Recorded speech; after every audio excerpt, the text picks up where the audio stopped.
Good evening, everybody. You are listening to a Radulich and Broadcasting premiere podcast, The Long Road to Ruin. And I am your host, the mandated reporter, and frankly, I'm mortified, Mr. Mark Radulich.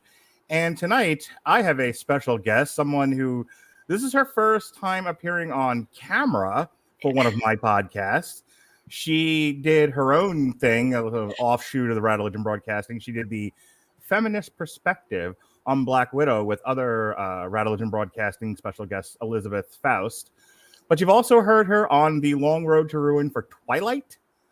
And everyone's favorite podcast, That Time I Got Angry, because I didn't want to hear any more complaints about the Big Bang Theory. And so me half talked about the Big Bang Theory and half made fun of my friends. Ladies and gentlemen, my lovely wife, the mother of my children, my needy princess. Yep, that's me. Melissa Radulich. How do you do, madam? I'm good. So we are talking the 50 Shades trilogy, which consists of 50 Shades of Grey, 50 Shades Darker, and 50 Shades Freed.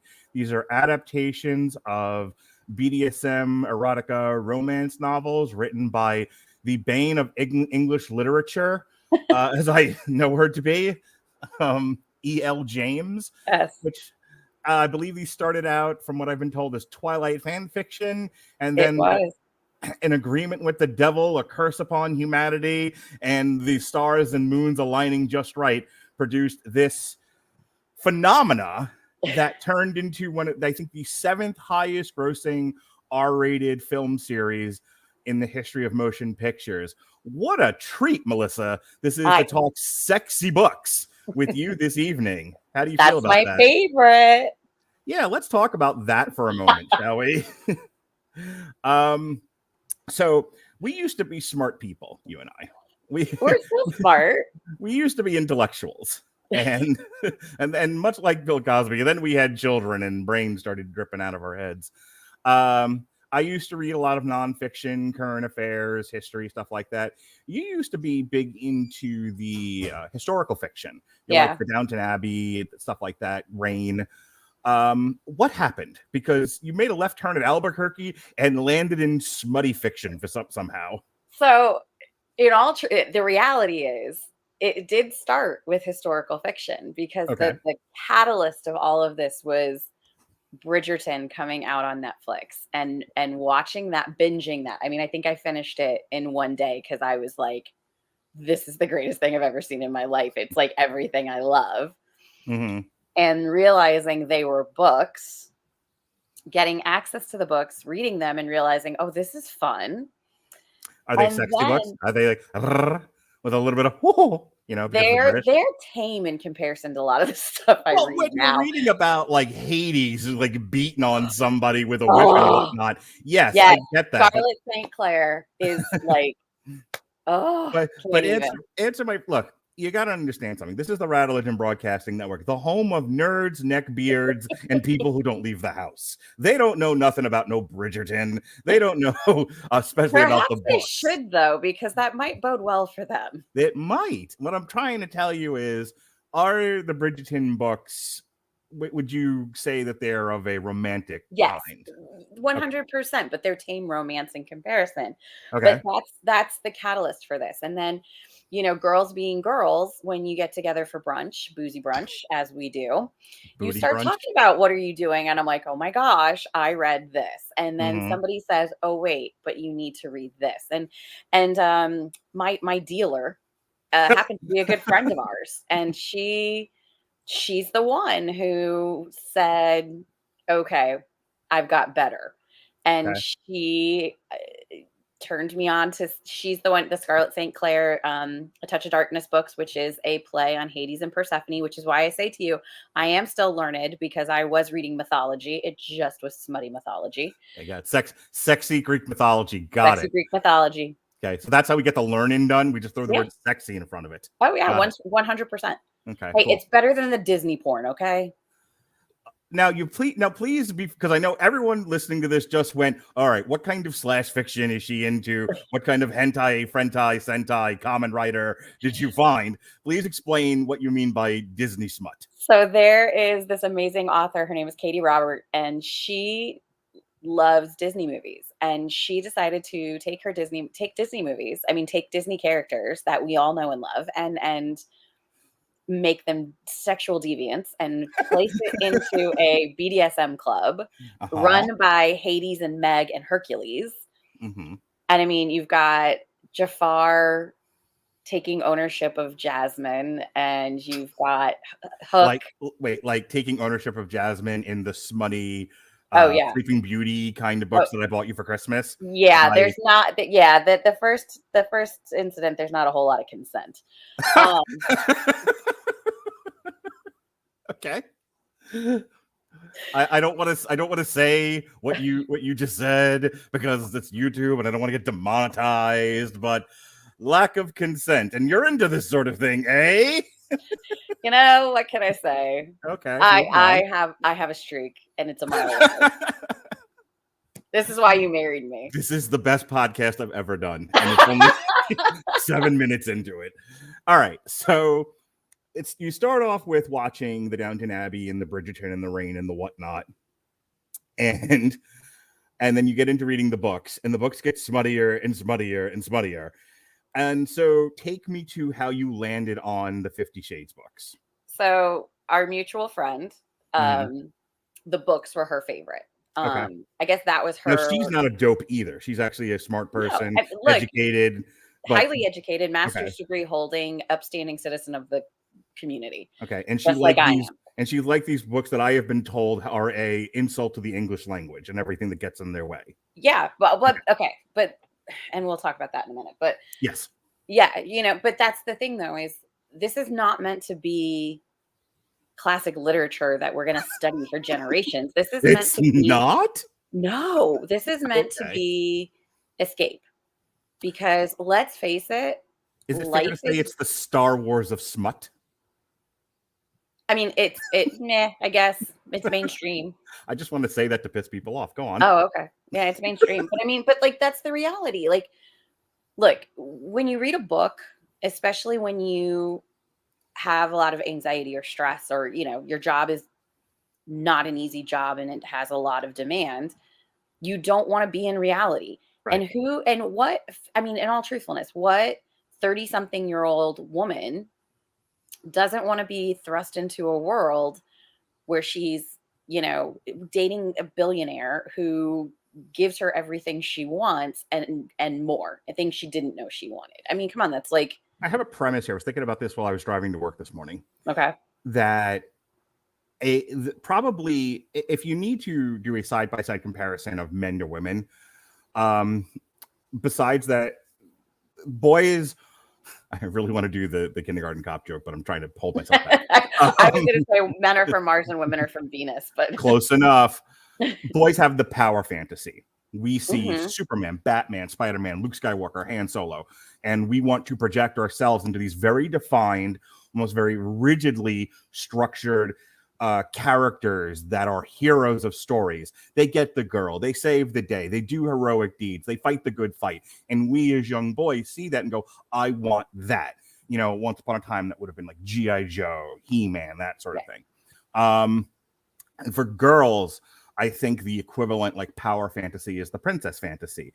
It is, I am just an ordinary girl, but someone sees something within me that makes that he deems it's the Cinderella special. Fantasy. Yeah, I'm special. Among all these other girls, I am the most specialist. I am selected and brought into this wonderful world where, then you can kind of...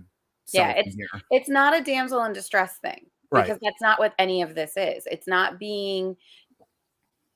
Sorry, your mug is green. So it goes... I was like... Ghost drink.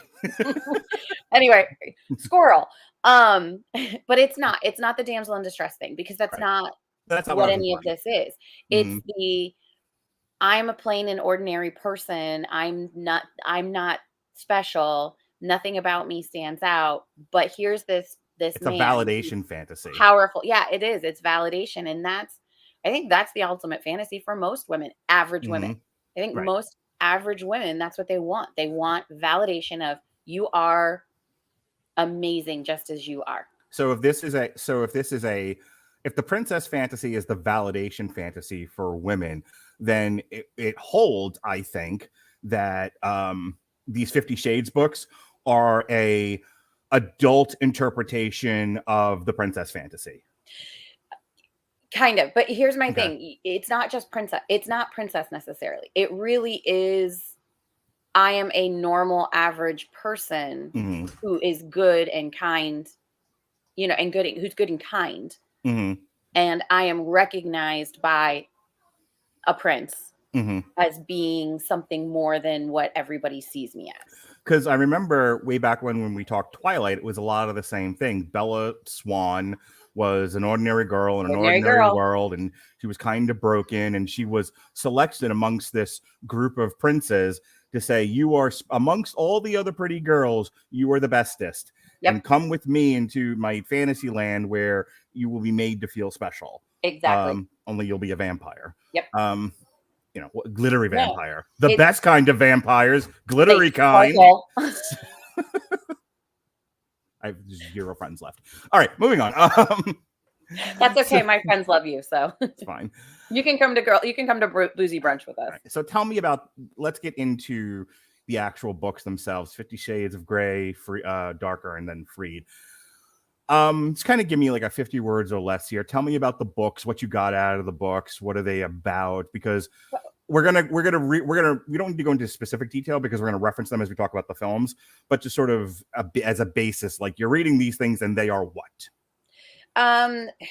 You've got your plain old regular ordinary girl, right? Who is seen to be something more by a very powerful, very rich, very broken man. Yes. And she is inexperienced in life and love, and is she a virgin in the book when they meet? Yeah. Oh, yeah. Okay. Yeah, that's a huge thing in the first book. But he sees her as something more, and she kind of fixes him, and I don't even want to say fixes her because that's not what it is. Like she's a relatively strong, independent character through the books. If not a little whiny. But it's that idea that I can help him, I can fix him, I can care for him, which is, from what I've been told, a very strong impulse in women. Oh, yes. There's this perfectly nice guy over here who's relatively sane, got his crap together, and then there's broken, horse Johnson McGee. I can fix him. I want him. And there's the poor nice guy going, but I'm okay. I'm not broken. I'm not broken. But it goes back to, and I'm sure a lot of feminist women hear me say these things and they're like, oh my God, she's horrible for womankind. But there is an innate need or desire, I think, in most women to care. I truly believe it is embedded in our DNA. I believe other social scientists would agree with you that it's why we're mothers. You know, caregiving what I mean? is embedded in your DNA. It is. It would have to be. You're the people carrying our children and attending to the home and the most basic and primitive of situations. And so when you see someone who is so damaged and so broken, like it triggers a lot of things to make you want to help and fix. I mean. Okay. But most importantly, and what everyone's here to talk about, get to the beating and the fussing and the fighting and the whipping. So the whole thing and the chips, dips, the chains, the whips. Go. Yeah. So she's extremely she is a virgin. He meets her. It's completely accidental that she ends up being introduced to him, basically. And something about her awkwardness and klutziness, he thinks like, oh, here's the perfect submissive. And because what guys want is a girl that can't run fast away from them. Hang on. Okay, let me hang on now.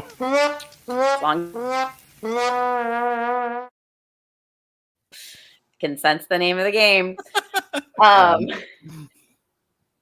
Anyway, so he sees this perfect submissive, and she's inexperienced, but she sees this man who's showing her attention and wanting to and she wants to fix him too, to a degree. And I think she's curious, as a lot of people would be in these situations. And he introduces her to his BDSM lifestyle. He tends to think he's a masochist. No, sadist. He's a sadist. Yes. I always confuse those. He'll say he's a sadist. His therapist says he is not, because that's not a real thing. But for him, he's using the lifestyle to cope with his really crappy background, childhood. And she is finding that she enjoys it to a degree. Sure. And so it's watching how she kind of grows and learns about her own sexuality, and how he starts to kind of finally let her in and help him fix himself. And it's okay that it's not the most intelligently written thing, because what the joy of reading these books is reading the sexy parts, I'm guessing. I mean, and the sexy parts come across just fine. The sexy parts are fun, but there's other stuff too. I mean, come on, like, look, in all truthfulness, let's be honest. Yeah, these are very, like, I read Twilight. I loved Twilight when I was in my early 20s, because I was a little older when they came out. I was not the target. I was not the target demographic for that, but I enjoyed them. Okay. Those are just awful. Now as an adult, as an adult, like, thinking back on them, like, holy cow, those were terribly written. Okay. Stephanie Meyer had difficulty stringing two sentences together. She just didn't build enough of a story. Okay. These, to me, are a much better character development. Okay. And they're not awful. Like, you find yourself, you either love Christian Grey or you love Anastasia Steele. I love Christian Grey. In fact, there's 3 more of them. So you have the 50 Shades series, but then you've got Grey, Freed, and Darker, which are written from his perspective. And those are even better. Okay. And they're written by a different writer? No, same writer. It's E.L. James. Really? Yeah. So she learned how to write over time. She was never a horrible writer. Okay. Like, the people that are saying these are the worst thing ever written, like, I question, did you actually read them? Okay. Because I've read worse. Have you? Name one. What's the worst thing of this category of books? And then we'll get into the films. What's the worst thing you've read? What is, like, rock stupid? Oh, there's been a few. Well, this isn't doing it for me. Yeah. I have not finished. I have DNF'd a couple of them. But I can't think of them off the top of my head. But DNF, there are you people have your own code words. Yeah. You book talk people. Of course. DNF, but that said, DNF is a common, anybody who's a reader would talk about DNFing. Okay. Well, where I'm from is DMS, dropping many suckers. All right. I don't know how to tell you this, but you're a white boy. Hang on. That's a grasshopper. It's a cricket. No, that's not a cricket. It says cricket on my soundboard. Okay, well, the picture is not a cricket. Stop arguing with me already. All right, let's get into 50 Shades of Grey. Yeah. So 50 Shades of Grey came out February 13th, 2015 in the United States. It was directed by Sam Taylor Johnson. Sam Taylor Johnson, you might know from A Million Little Pieces, Nowhere Boy, not a whole lot of other things. This is one of those Marvel situations where they selected somebody with they selected somebody with like no filmography practically, and like, here, direct this major motion picture. Okay. It stars Dakota Johnson, who's currently being tagged to play Madam Web for some odd reason in the Sony Spider-Man movies, and Jamie Dornan, who was just in Belfast, currently nominated for a Best Picture award. So 21-year-old Anastasia Anna Steele is an English literature major, because of course she is, at Washington State University. Satellite, in all of these things with this, some other stuff that I've dealt with, the woman's always some sort of English major. Have you noticed that? Well, do you know why? Why is that? My theory is because a lot of the time when you deal with an English major, they've read all the classic romance. So they're trying to juxtapose that classic romance with. I see. Gotcha. It's that at Washington State University satellite campus near Vancouver, Washington. When her roommate Kate Kavanaugh, as opposed to Peter Parker or Reed Richards, becomes ill and is unable to interview Christian Grey, a 27-year-old billionaire entrepreneur, for the college newspaper, Anna agrees to go in and takes her place.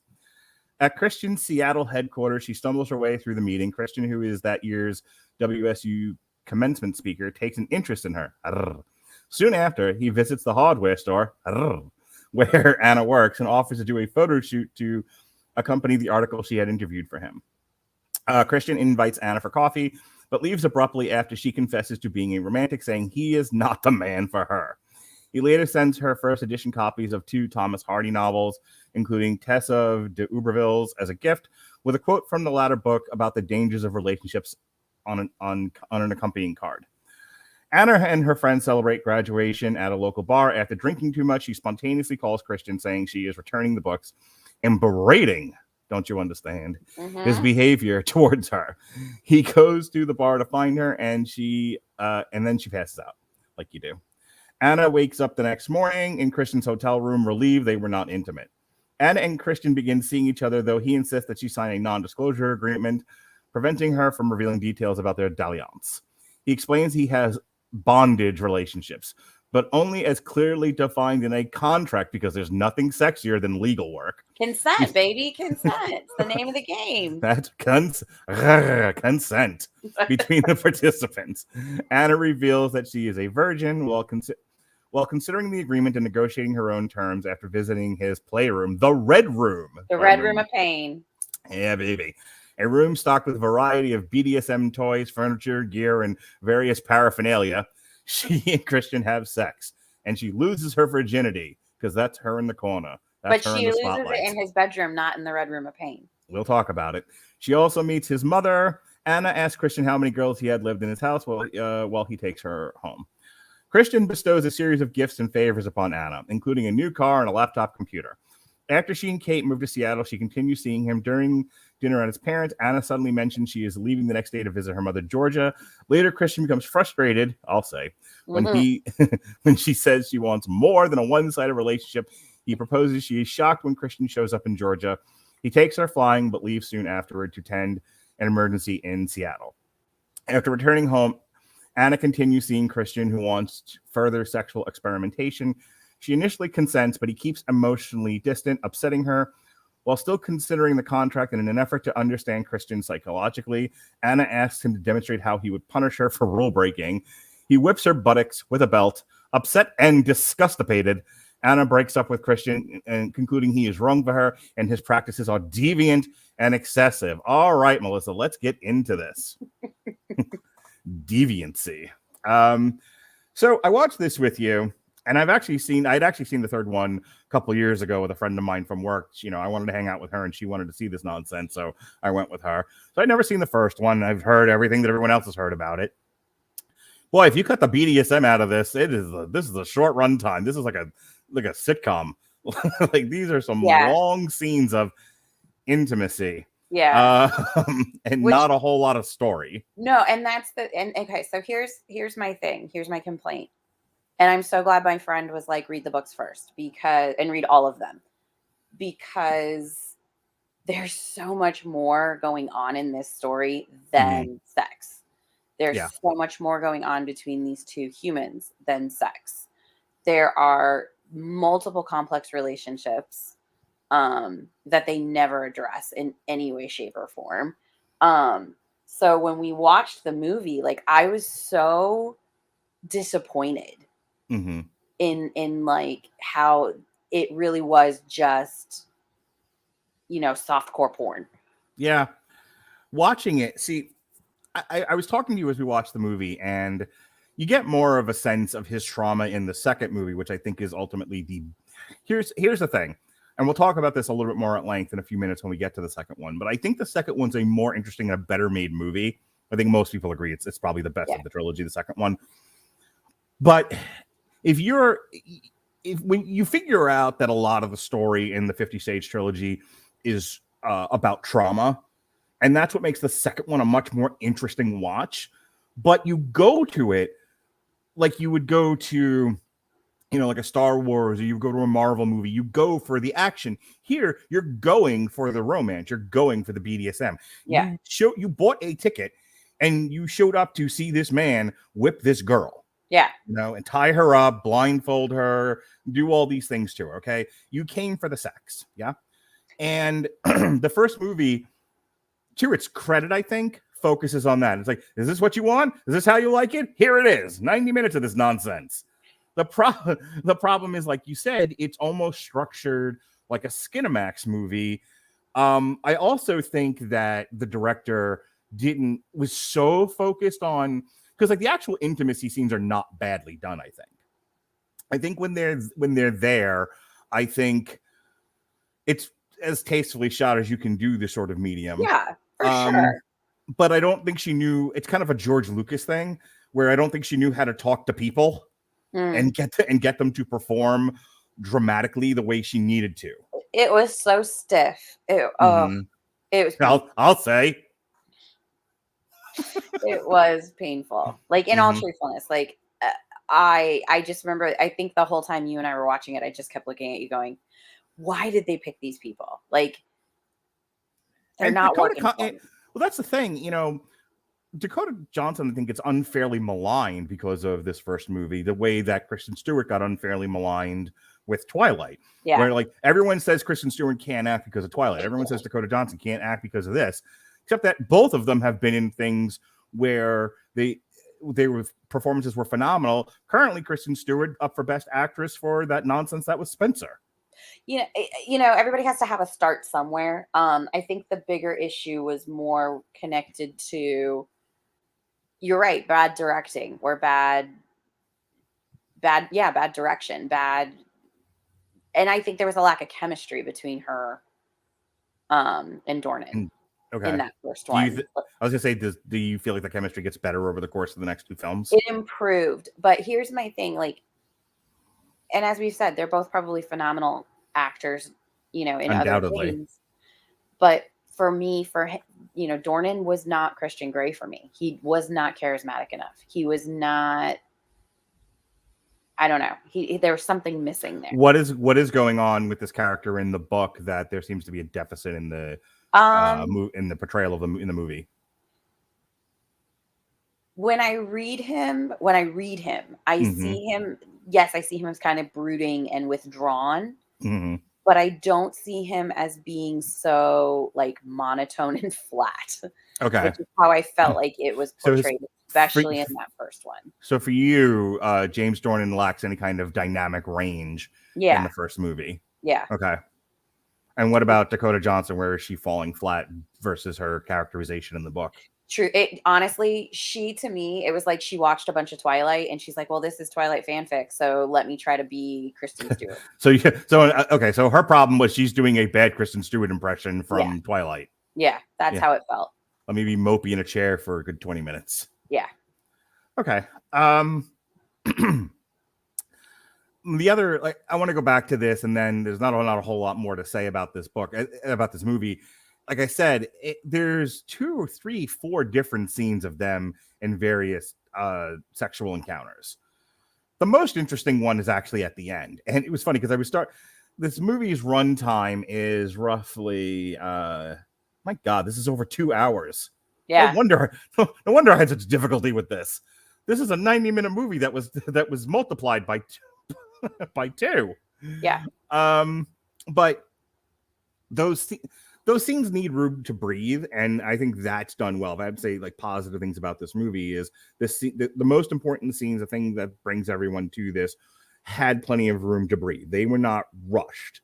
I know that there was details in them that you talked about, like him having the jeans and stuff. Like, yeah.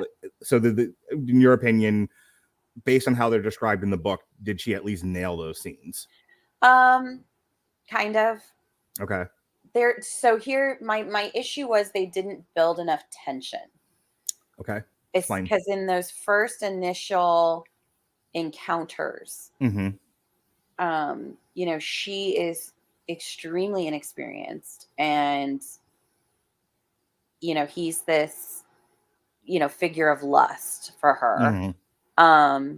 And I don't feel like they did a good enough job of building that sexual tension. Okay. I felt like it was too easy. Interesting. Like everything was like it just took no effort. So the first time they get together, they just have good old fashioned regular, Vanilla sex, yeah. vanilla sex, yeah. And then there's one or two more scenes of him showing her the red room, and then the finale sequence is him punishing her. And I think we need to talk about that because there was a conversation that you and I had relative to what is good old fashioned BDSM playing and what is punishment and what defines these two things. And so basically, he gets mad at her. And and that's what happens is he takes her to the room in anger. Right. There's for him, and then this goes to his trauma, which is not at all explored in this first movie. Not at all. He is seeking to make sure all the variables in his life are very clearly defined and stable and structured.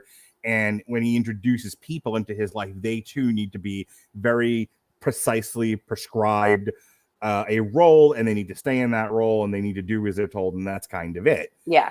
And so he gets with this with her, and she's like, yeah, I don't want any of those things. I like you, I like spending time with you, but I want more. There's a whole thing about I want more. But she also does not want to. There's a phrase that gets thrown around in these three movies that you and I have talked about, and is topping from the bottom. So there's being completely submissive, which is, right. You give into things like you can't go visit your mom in Georgia, or something that, we talked about in the movie Secretary, which you loved, with Maggie Gyllenhaal, where James Spader calls her up at dinner time and says, okay, a scoop of mashed potatoes, 4 peas, and all the ice cream you want. Yeah. And there's people that are like, yeah, totally. I'm up for constantly being told what to do and having no free will. Nine Inch Nails wrote a song about it. It's called Happiness and Slavery. For her, that's not what she's looking for. No. And that is essentially the sum total of the dramatic conflict in this movie. Yes. She wants a relationship. Like, she doesn't want to have a contract with all these because here's the other side of it. There's a whole scene about the contract, and I can't remember if that's the first one or the second one now. But there's a whole scene about the contract and like the sexy contract signing. Yeah, and them going, which, because I've watched too much wrestling, I kept waiting for him to powerbomb her through the table. Close enough. But like where they go through step by step, and like his previous subs had like prescribed diets that they were following. They had to go to the gym certain days. They wore clothing that he picked out for them. God, he really had their like hair done the way he wanted it done. And there's a whole thing that they don't ever address about like when he's looking for a sub, it's a girl that looks like his mother, his deceased. Yeah, that's not explored in the movie at all. At all. And that's huge because that's one of the big things. And it actually in later books and movie and in the movie, it's supposed to trigger conflict between them because, she kind of looks at him and she's like, I'm not your mother. I didn't, I'm not a crack whore. Which is an interesting thing because the old chestnut about girls marry their fathers, boys marry their mom, and it would be an interesting thing to see explored in a romance novel, and maybe it is in the books, but it's definitely not in this movie. No, it's pointed at from maybe 100 miles away. Yeah, they talk about in the books pretty extensively about like every one of his previous subs, including Anastasia. All have brown hair like his mother, all kind of built like his mother, look like his mother, because, he was looking to take care of them. And because he couldn't take care of his mother. He couldn't save his mother. He's looking to them to save them and take care of them. And that's, that's the whole thing that to me, they really didn't explore well enough is his need for these relationships because he wants control and to keep them safe from the things he couldn't keep his mother safe from. Right. And then for the women who get involved in these relationships, with the exception of Anastasia, like it's their desire to be cared for and to have those kind of mental burdens taken away from them, for whatever reason that they need. And, Yeah, they never touched any of the psychological stuff, which is addressed really well in the book, because one of the central, really important character in the books is his psychiatrist. Mm-hmm. And that character is never introduced, which really ticked me off, because I loved that character in the book, because I loved how he handled Christian, and I loved how he handled Anastasia. And there's some other situations that happened that the psychiatrist was very involved in, and it was a big bummer, like that never came into the play in the movies. So just talking about this final scene in the movie, the big conclusion, the big part where Luke blows up the Death Star. Keep making Star Wars comparisons. I know. Is after she goes to Georgia, he didn't want her to. She's doing a couple of other things that ticks him off, and he's feeling very much out of control. The whole thing is triggering for him, and he's like, "You need to be punished." And she's like, "Ooh, punish me." And then he's like, "No, like you're gonna get it." And then it's like over the head with a chair, and well, but she says to him, she's like, "You want to punish me? You're mad. So show me what it would really be like. Show me what this is like." You want her to quit just like 50 words or less describe exactly what he does to her, and then because in effect she's like, "Nope, this is ugly. This is not what I signed on for. This we have left the realm of pleasure and we have gone strictly into." I was going to say abuse. This got abusive for her. It was his sadism. You know what I mean? Like, in all truthfulness, that's where from her perspective, it became abusive.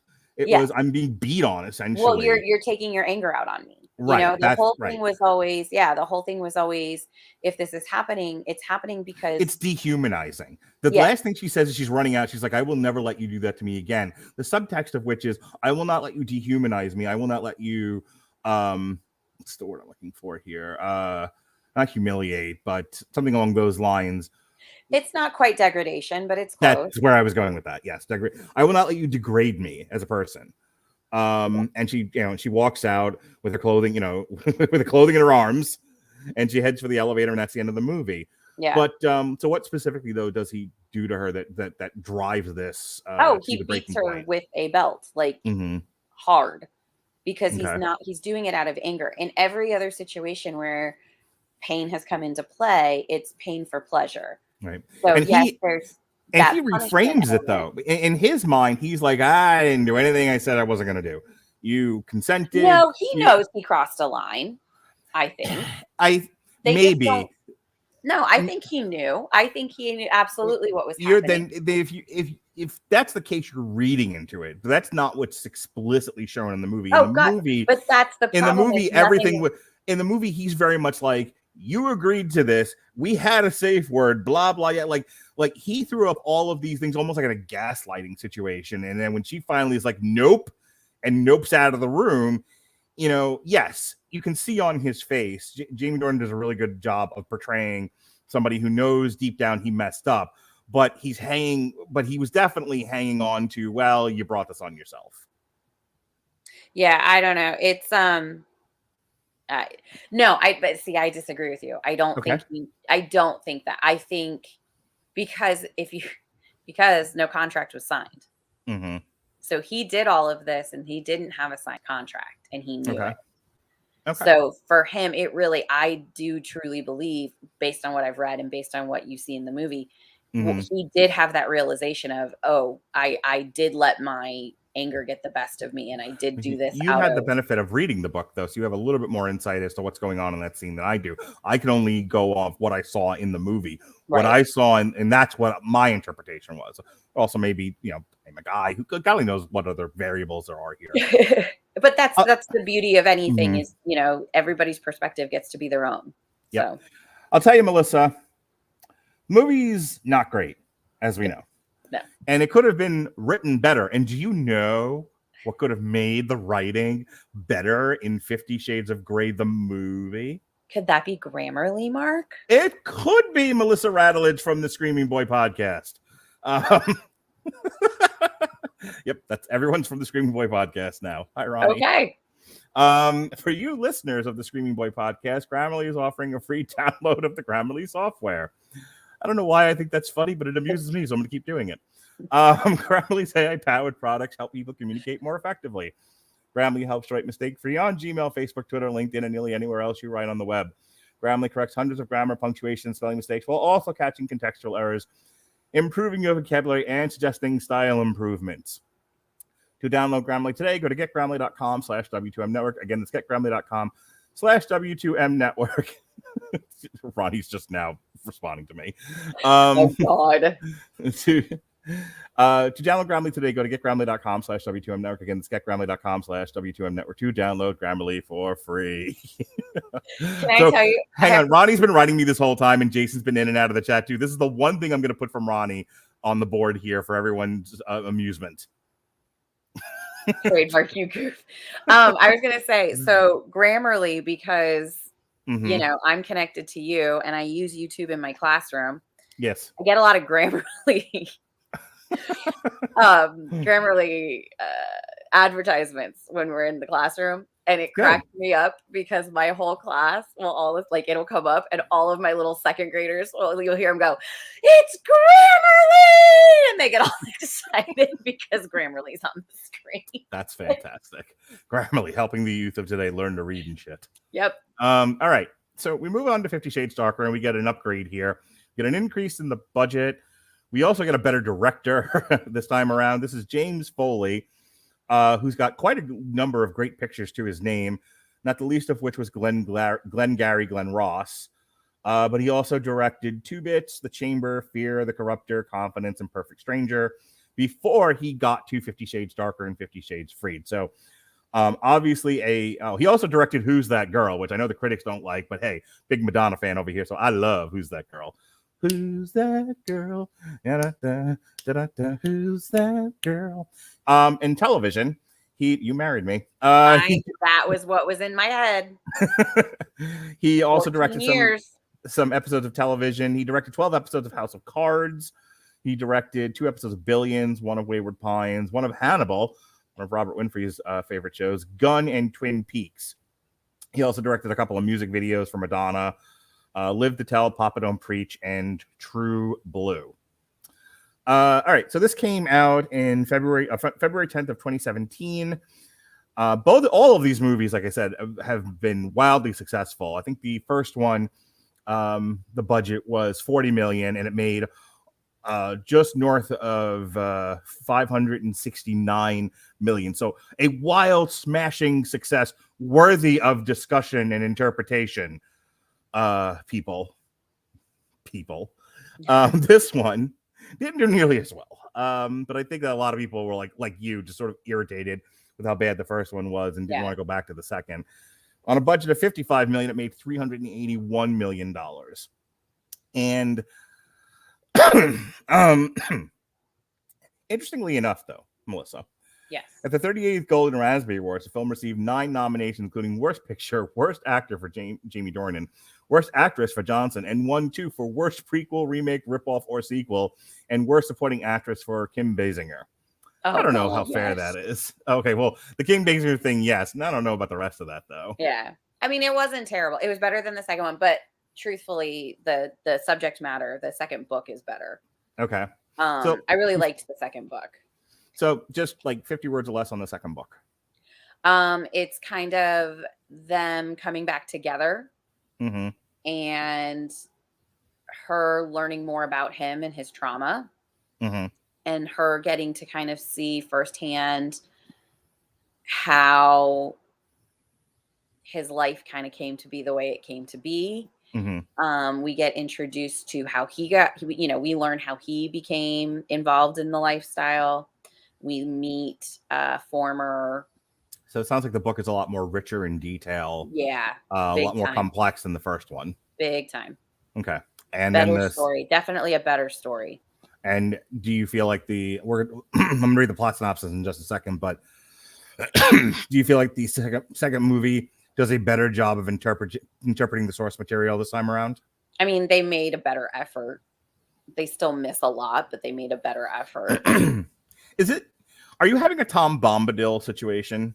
You know, you've heard me yell, oh no, the Lord of the Rings movies didn't include Tom Bombadil. Wait where's Tom Bombadil? And everyone gets mad because the Lord of the Rings movies don't have Tom Bombadil from the books, and therefore it's a poor interpretation.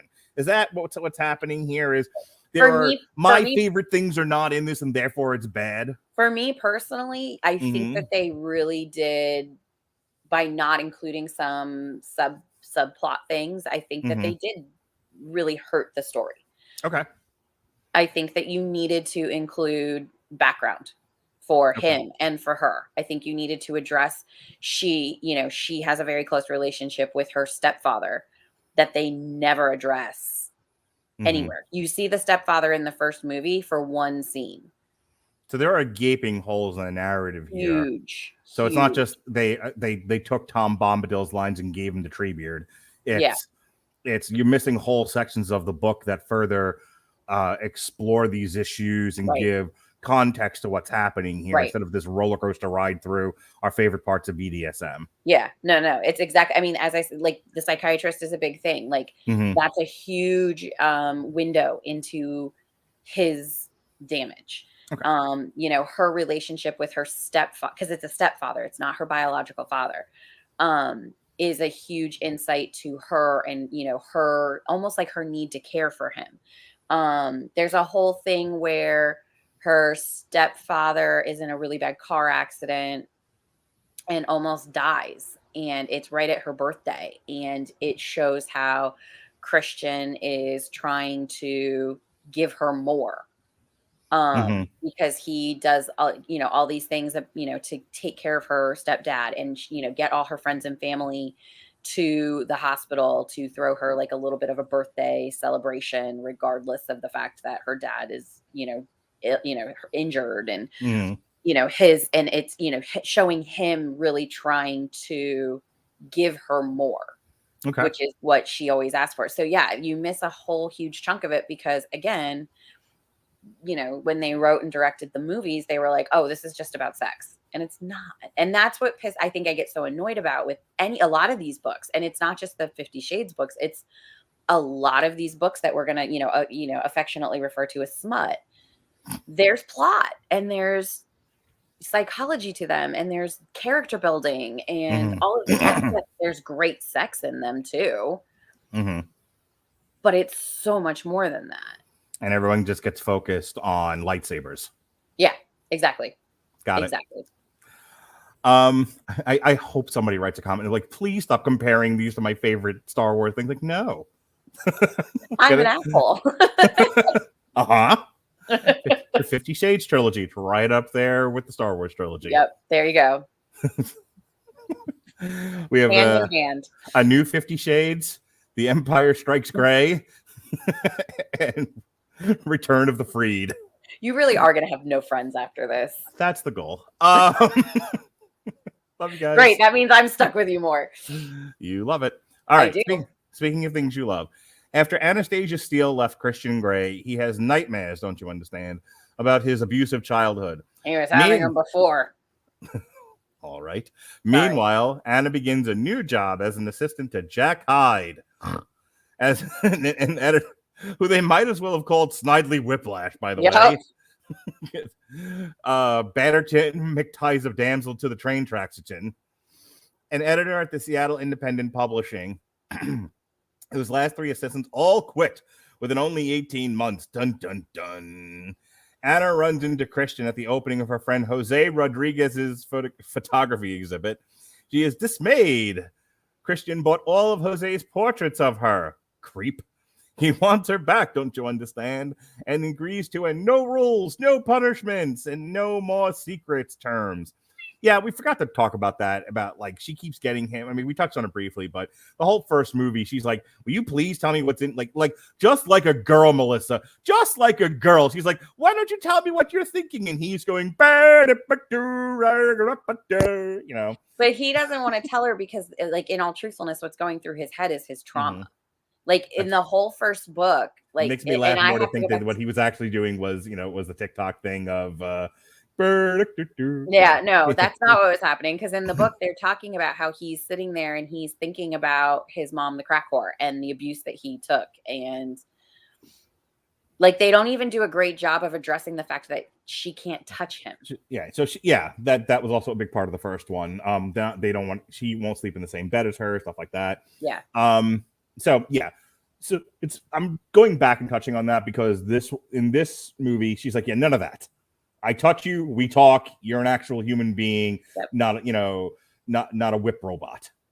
And he was like, meh, we'll see what happens. He wants her back and agrees to no. Blah, blah, blah, blah. He also tells her that his birth mother was a crack addicted sex worker. Was it this movie or the one previous where he does that whole speech while she's sleeping? The first one. Okay. Which that's not what went down. That didn't happen like that. Got it. As Jack and Anna head for an after-work drink, she is approached on the street by a young woman resembling her. Christian arrives at the bar and is cool towards Jack, then quickly departs with Anna. She dismisses Christian's warnings about his reputation and is annoyed that he is considering buying SIP. Jack tells Anna he expects her to accompany him on a New York Book Expo trip, but after speaking with Christian, she agrees not to go. Shortly after, Anna again sees the same woman watching them from afar. Christian avoids answering about her identity, but later explains she is Layla Williams, a former submissive. After their contract ended, she wanted more, but he didn't. Layla married a man who later died, causing a nervous breakdown. She has been stalking them ever since. Prior to Gray's family annual charity ball, Christian takes Anna to Escala, a beauty salon owned by Elena Lincoln, a family friend. She is also Christian's former dominant who introduced him to the BDSM lifestyle by sexually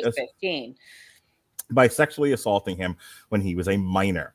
Anna is furious that Christian took her there and that they are business partners after all that. After the ball, Christian's sister Mia mentions that he was expelled from 4 different schools for brawling. He's a toughie.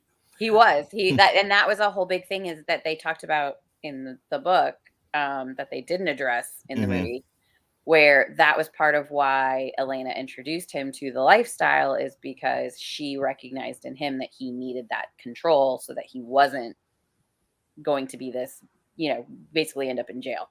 Right. Christian tells Anna that his biological mother committed suicide. He was alone with her body for 3 days before being taken to the hospital where Dr. Grace Trevelyan,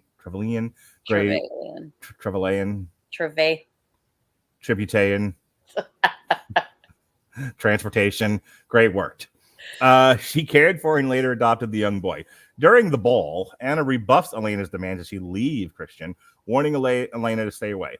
Arriving home, she and Christian discover Layla has vandalized Anna's car. When Anna tells Jack she won't be attending the expo with him, he attempts to sexually assault her while they are alone at work, but she evades him and escapes. Christian exerts his influence to have Jack fired, and Anna is promoted to acting editor in his place. Christian asks Anna to move in with him, and she agrees. At Anna's apartment, Layla is there waiting for her, threatens her with a gun. Christian and his driver bodyguard, Jason Taylor, enter, and Christian disarms Layla by becoming her dominant once more. Anna, deeply disturbed, seeking his need to be dominant, leaves, returning several hours later.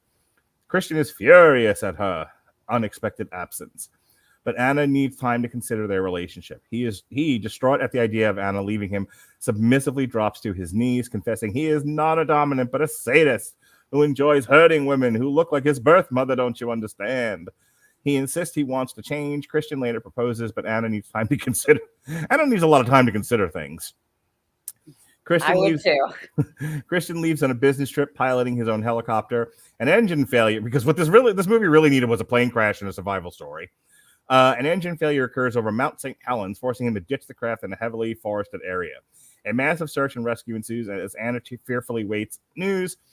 He arrives home safely. Anna, realizing how much she loves him, accepts his marriage proposal. Because what draws a couple closer than near-death experiences? Yeah, except she had already decided to say yes before his business trip. So, at Christian's birthday, Elena accuses Anna of being a gold digger. Anna orders her to stop interfering. Christian overhears and dismissively tells Elena she taught him how to yep. how to fuck. Elena taught him how to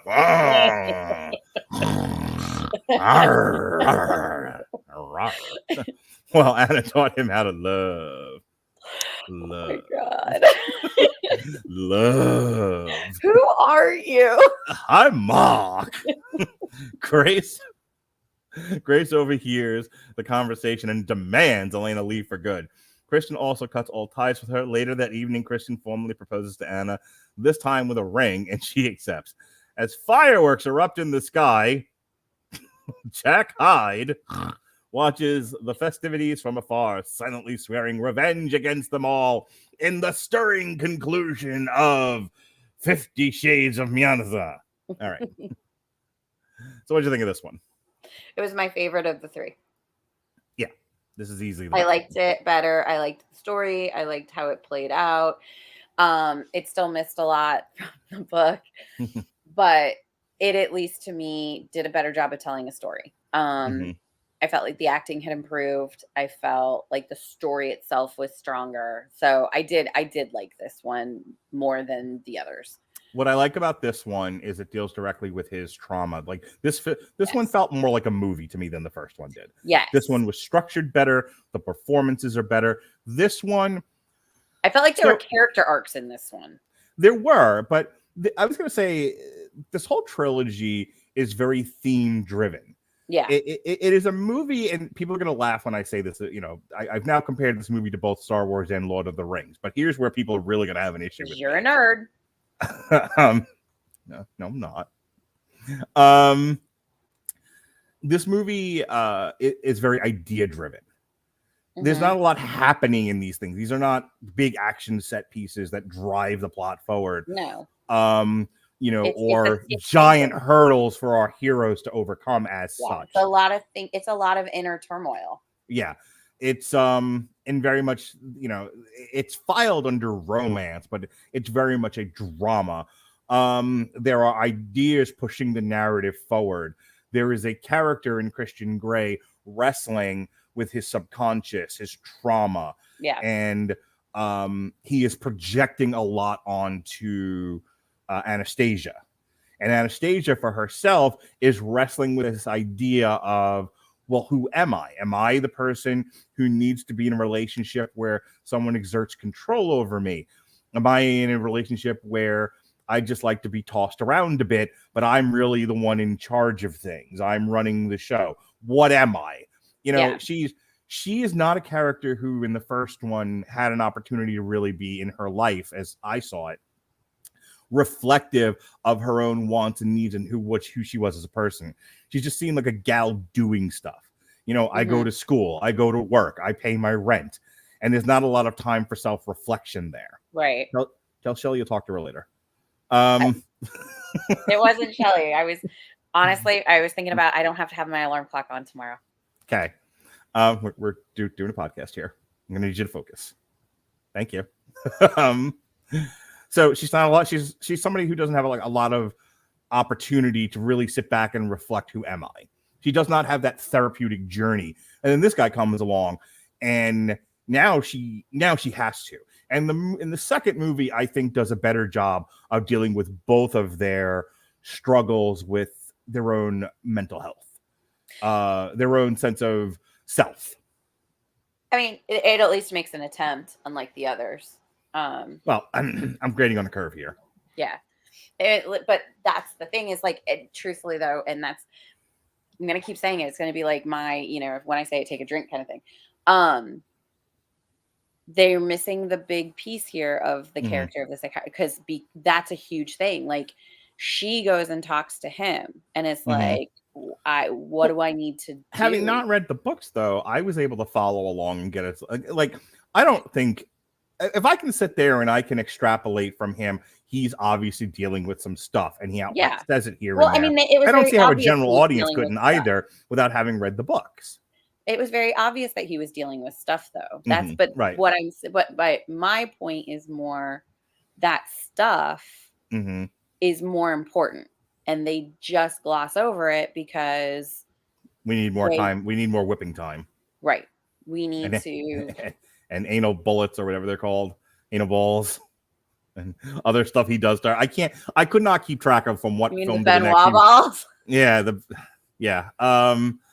And whatever else he's doing to her, and I could not keep track from one movie to the next of the different things that they do, because it's not all just chips, dips, chains, and whips. He does some other stuff, which is fun. No, there's a lot going on there. Mm-hmm. There's that barbell thing that he does where he flips her with it. Oh my God, that was really cool, actually. The spreader bar. Yeah, it was. Yeah. Like a pancake. Like a pancake. But I think that's a good point, is that the director seemed to struggle himself with and the screenwriter struggling himself with what of these books do we want to adapt. And I'm going to throw this out to you. You're a girl, yeah? Yeah, last I checked. Okay. And your friends are girls for the most part, yeah? Yeah. Thank you for checking. And I think in any adaptation, and again, I'll compare it to my own world that I inhabit with the nerds, which is, okay, so we're doing the Lord of the Rings here. What do we want to put on screen that's going to make the kids happy? You can't get too, because the Tolkien books and the movies are an expression of his dealing with World War I. And there's only so much of that you can put on screen before you've lost people who just want to see Aragorn hit people with a sword. Yeah. Translating that to the 50 Shades, I think you're right, where there could have been more expressions of his mental health going on in the book, and and these things that you've already brought up. But how much of the audience do you think you'll lose if you don't get a good beating going every 15 minutes in this thing? The thing, though, is that they made the choice to focus on the sexual relationship and the romantic relationship, and which is what the kids want, is my point. Yeah, maybe. I don't know, but that maybe that's where I'm a little bit different, because I want some subtext and some plot. Are you different? Are you waiting for a prince to rescue you? No. Jerk. You're so different. I don't need to be rescued. You're so different and special. Yeah. Anyway, back to see, I kid my other friends, but but this is so much more fun for me. Why? Because it's you. Okay. No, but seriously, folks, I really do need to spend a minute and stress how I think this movie falls into a lot of, I don't know, traps that a lot of other movies deal with, which is how closely do we want to interpret the book and the subtext, and how much do we just want to make a general audience happy? People came to these movies for sex. They didn't necessarily come for an exploration of trauma, even though that's what might have made the reading that much more richer for them, whether they realized it or not. No, you're absolutely right. I mean, as I said, they made the choice to focus on the sexual relationship and the romantic relationship, because that's what sells movie tickets. And I do, as an intellectual, understand that. It doesn't change my feeling as a reader and an enjoyer of the story and of the book. Do you have any do you have any idea of how you could have still satisfied the sweatpants wearing groups of short-haired women, and when I mean short-haired, I mean really short-haired, like a pixie cut? You are gonna have zero friends who would go to see this, and what do you need to do to change this up so that it's a better adaptation of the source material, but still satisfies the general audience that wants what they want? What subtle changes do you make? I mean, I think that you explore I think you give, and I know this isn't fun to watch, but you give them more conversation, because the other side of it is, when I watch this, or when I reflect on it, they don't talk a lot. No, talking is boring and books are for burning. Yeah. And so I feel like that's part of it, is maybe, exploring some of the God, can you imagine if this was a more talking movie? Women walking out of that were just like, oh my God, there was so much talking and not enough sex in this thing. Yeah. And that's but again, it goes back to, I do understand why they made them the way they made them. Doesn't mean I like it. Doesn't mean that's what I wanted. But I think what I think would have made the second one better? What? Music. Better music, Melissa Radulich, don't you understand? I get it. I get it. And do you know there was some actually pretty decent music in all three of them. Yeah? In the second one, what's the best song you think in the second Oh, one? I don't remember now. There was one though that when it's played, I looked at you and I was like, "Oh, I love this song." And I don't remember what it was though. Well, if you're watching a movie and you're like, I really like that song, and you'll want to hear it right this very second, right now, even. Do you know where you can do that, Melissa Radulich of the Screaming Boy podcast? I don't, Mark. Where do I go? You can go to Amazon Music Unlimited. Yes, we are giving away a free 30-day trial of all my ad reads are very tortured, just so you know that. I know. A free 30-day trial of the Amazon Music Unlimited service at getamazonmusic.com/W2M network. Again, it's getamazonmusic.com/W2M network for your free 30-day trial of the Amazon Music Unlimited service. Go to getamazonmusic.com/W2M network to hear all the smutty music that you can find in the 50 Shades trilogies. And when you're done with that smutty music, you can find all the music that they feature in TikToks on TikTok Radio on Sirius XM. Oh my God, thank God you said that, because I was going to tell you that's your children's new favorite radio station. TikTok Radio. Yes. Our culture is going over the falls in a barrel. Jonas was begging to listen to it this morning. I have no son. All right. Let's wrap this up. We have one more movie to go here. 50 Shades Freed. Like I said, the second chapter here, 50 Shades Darker, is far and away the best of the bunch. Yeah. The first one is probably the worst. This one is not a badly directed film, and so it's superior than the first one. It's a continuation of the craft elements of the second one that remain consistent, and depending on how much your mileage varies here, good, bad, or indifferent. There is no shift in quality. However, this third one, I think, loses the plot a bit. And I remember thinking about this when I saw this with Heather a couple of years back. Again, having not seen the first two, I was like, oh, okay, well, I'm being dragged to this thing where this woman gets beat for 90 minutes. All right, I got it. I'm good. I watched the story of O. I'm good with this. And that's classy BDSM literature, ladies and gentlemen. There's the story of O. It's classy. Nope. Lacks consent. It's implied.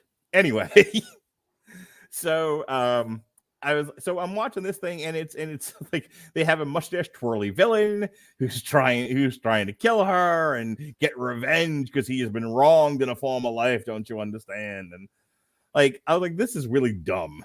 Oh, I love that. I love that it took it from being just a smutty story to like a thriller. I loved that. There was I liked the same thing about in Darker. I loved the Leela thing. I'll read the plot synopsis in just a second, but there's a better story here that they only touch upon, and they get there at the very, very end.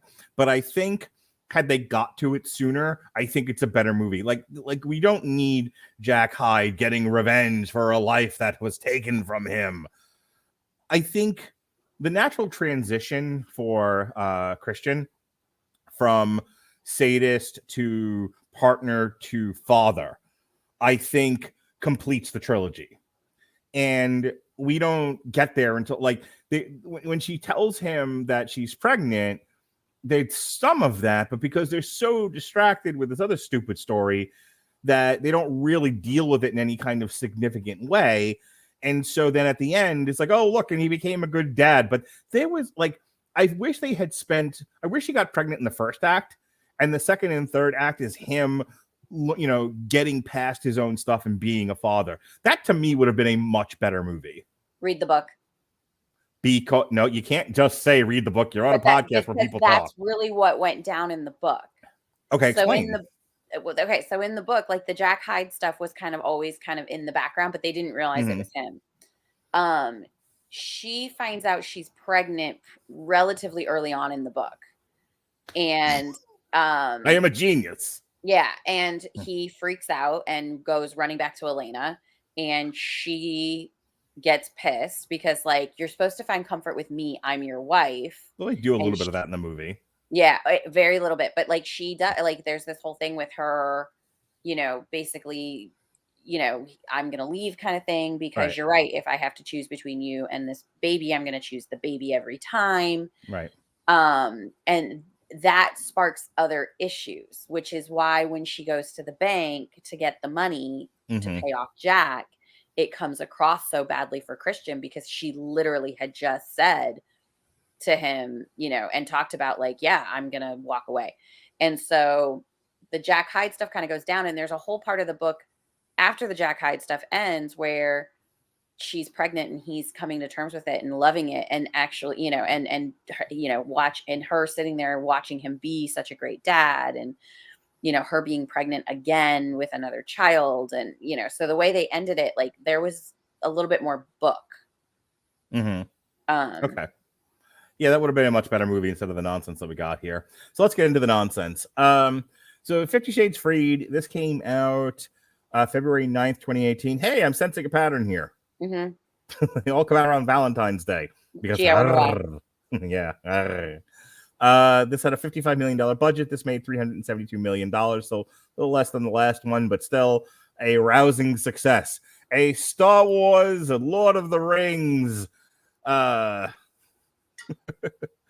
Marvel success, if you will. Anywho, how does Robert Winfrey put up with you? Crap. Sorry, I'm getting someone who's watching this on YouTube is trying to send us messages. Whoopsie. Anyway, how does he put up with me? We don't talk only but once a week.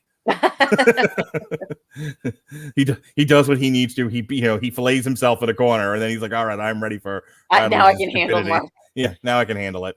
You should ask Ronnie, how does he handle me? He only podcasts with me once a month. So anyway, so this came in at 105 minutes. Like I said, continued to be directed by James Foley. Newlyweds, Christian and Anastasia are forced to cut their honeymoon short and return home after receiving news of a break-in at his corporate headquarters. Some computer files were stolen, and security camera tapes identify the perpetrator as Jack Hyde, dun dun dun, and his former boss, who was fired for sexual assault. Meanwhile, Anna is introduced to her new personal security team. Christian surprises Anna with a new house and has hired an attractive architect, Gia Mateo. This is a great scene, by the way, to rebuild it for her. She is annoyed when Gia openly flirts with him in her presence. Anna privately threatens to fire Gia if she keeps it up, forcing her to stop. Hey, you, quit being a bitch. When Christian is away on a business trip, Anna disregards his wishes that he stay at home and meets her friend Kate Kavanaugh for a drink. Kate is dating Christian's older brother, Elliot, and fears Elliot may have been having an affair with Gia, his business associate. Jack Hyde attempts to kidnap Anna when she gets home in the worst kidnapping attempt I've ever seen. Anna's security team subdues him, and he is arrested. After arguing with Christian about her night out with Kate, Anna berates him for being overly controlling and possessive and demands more freedom in her BDSM relationship. Soon after, he surprises her with a trip to Aspen, because that's how you win a fight, ladies and gentlemen. Bribery. When you're worth billions of dollars, yeah. Is that what I have to do? So, like, to win fights with you, is I have to give you gifts? Yep. Cool. Got it. Bringing along Kate, Elliot, Mia, Jose, Sloppy, DP, George, and Ringo. Elliot proposes to Kate, who accepts it. It was revealed that Gia was only helping Elliot choose the ring. The newlyweds continue their erotic sexual experimentation, but it becomes complicated when Anna announces she is pregnant, like you do. Christian is deeply disturbed, no kidding, saying he had other plans for their early years together. He leaves, going on a night-long drunken bender. After he returns, Anna discovers that Christian had texted her and met his ex-lover and former BDSM dominant, Elena Lincoln. She becomes angry with him and locks herself in the playroom for the night. He searches for Anna in the morning, and they continue arguing.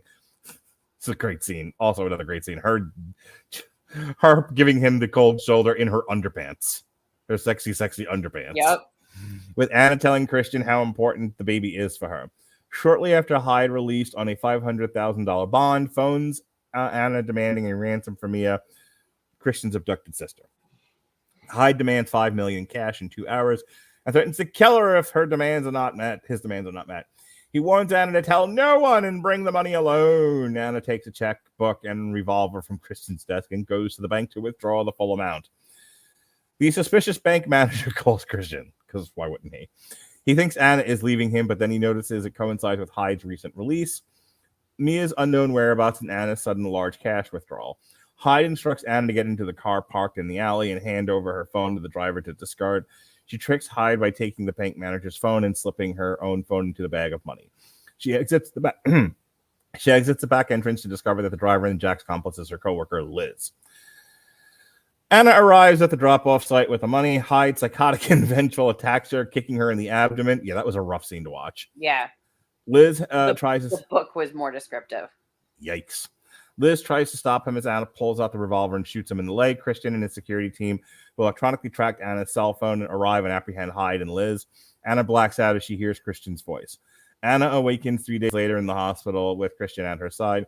Though angry at her recklessness and still anxious about fatherhood, he realizes how important the baby is to her, and they reconcile. Christian's adoptive mother, Grace, assures him that Anna will not leave him. She returns home the next day. Christian's private investigator, Welch, has left a report showing that Christian and Hyde had shared the same foster family, though he has no memory of this. Hyde was envious of Christian being adopted by the wealthy Gray family instead of him. Hyde also blackmailed Liz into being his accomplice. Christian and Anna also find out where his birth mother is buried. They visit her grave, and he lays flowers on it. With Christian playing his piano, Anna walks through the hallway to the living room to watch Christian. As she's watching him, flashbacks killing the runtime of this movie of Christian and Anna's time together is shown with Love Me Like You Do, which is available on Amazon Music Unlimited, playing. Anna then decides she wants to play. She sends him a text message getting his attention. As Christian joins Anna in the playroom, the music continues to play as Christian shuts the door right after you see Anna smile. 7 months later, Christian and Anna have a son named Teddy, and 3 years later, Anna is pregnant with their second child. All right. Hit me, lady. What do you think of this one? What do you mean? I mean, it was fine. It was fine. It was fine. It was fine. It was fine. It was fine. Yes, things can be fine. But it doesn't mean they're great. No, fine is definitely not great. Fine is fine. Fine is okay. Fine. Still hate it. Fine is not the worst thing ever. No, but I don't love it. No. Fine is not to be loved or hated. It's just fine. It's just okay. It's not a 1 or a 10. It's a 5. 5 and fine, very similar. Go on. Anyway, it was fine. I liked some aspects of it. I liked how it kind of stepped away from all of the sex and had that thriller element to it. Mm-hmm. I like how you see Anna really put her foot down and be like, no. And actually, you've had the background of the 3 posters. It's really funny when you look at them because the first one, he's on top. Mm-hmm.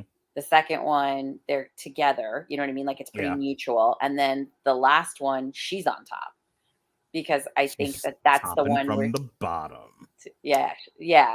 She, but she does. She kind of realizes that she has control and she has power in this relationship.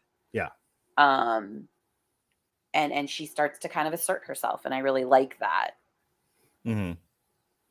Yeah. I think so. I'm going to reflect on the 3 times I stopped during the plot synopsis.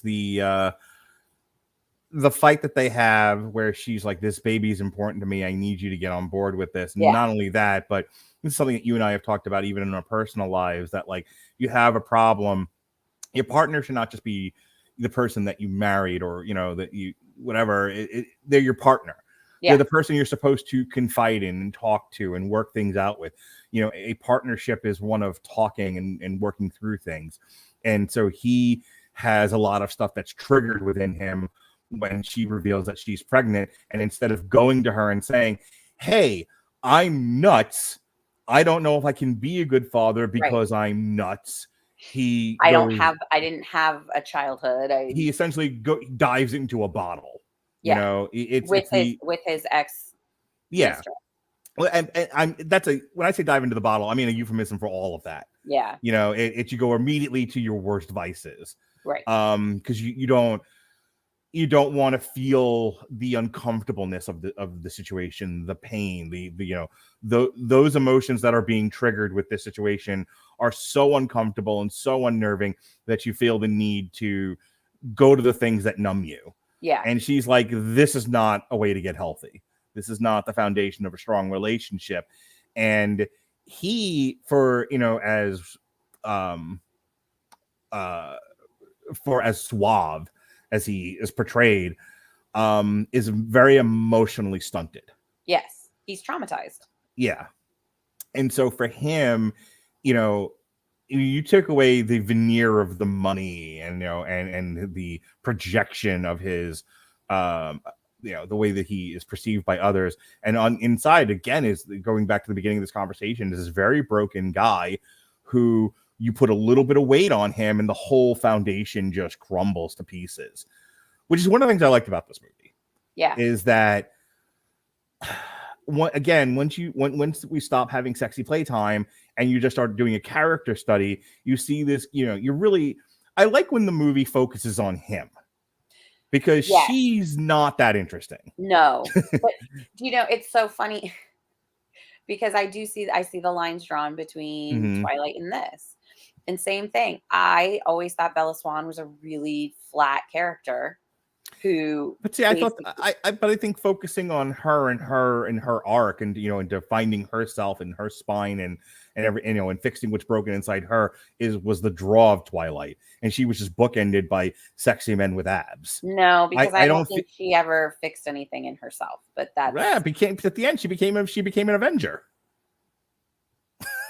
That's how I remember that movie. I mean, granted, it was a dream sequence, but anyway.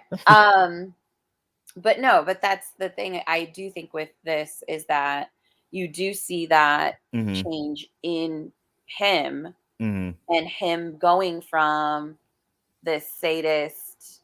Dakota Johnson's character is an agent of change for him. Yes. And I think everyone thinks that this is going to be about Dakota Johnson because the Twilight books were about Bella Swan, about Kristen Stewart.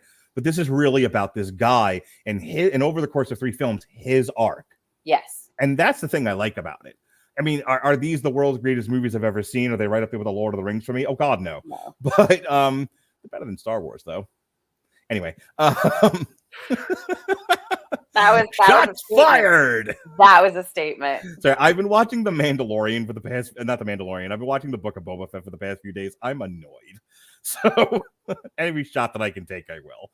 But no, are these the world's greatest movies I've ever seen based on scripture? No, of course not.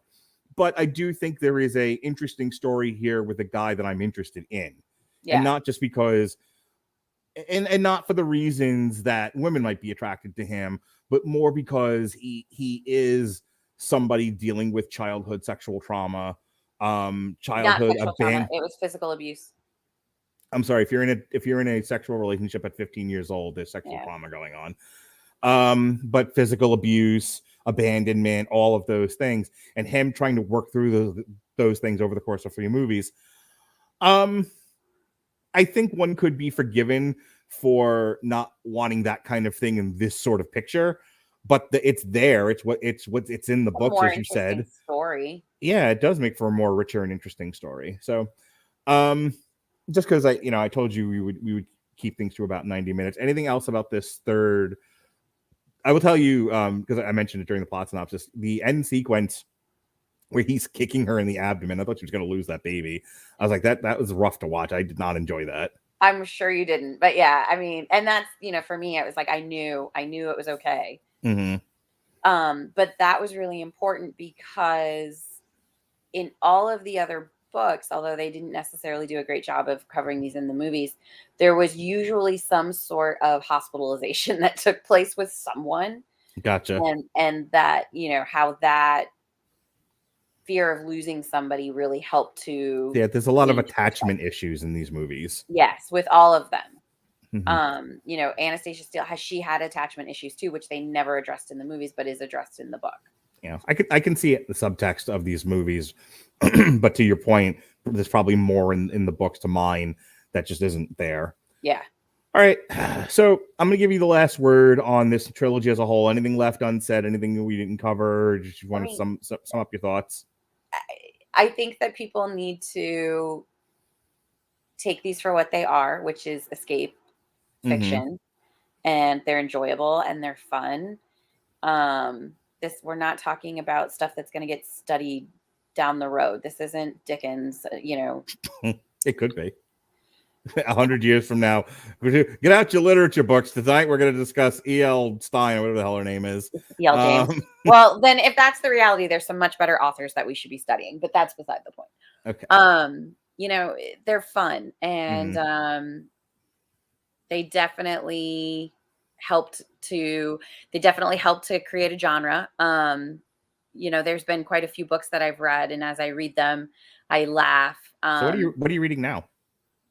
Oh, besides the story of O, which you won't finish because it's too much for you, that I bought you for Christmas. I can't do it. Consent is real. Have you started reading the Dirty Sleeping Beauty books yet? No, those are on it's really hard to read physical books because I don't always have them with me. Gotcha. So right now I'm reading some stupid book with a soccer player. Didn't you start Emmanuel? I also got you Emmanuel. I started that. I've gotten through like the first chapter or two, and okay, so Emmanuel and the Story of O, a bit rough, eh? Yeah, Emmanuel is more of just because it's smut. I mean, there's no classic literature about it. It's smut. It's the classiest of literature. No. Right. But no. Okay, so I really, truthfully, what I'm reading, it's fantasy romance right now. And it's my favorite author is this woman, Scarlett St. James. She did a whole thing with with Persephone and Hades that I absolutely loved. They really were like those were my gateway, and like I read those thanks to my friend, and I'm obsessed. But she's got a new book out. It's called Kingdom of Battle and Blood. That involves, these are like high fantasy smut books. Yeah, it really, it's a vampire and, taking over kingdoms and all that kind of stuff, which is really fun. And not my normal, but I enjoy it.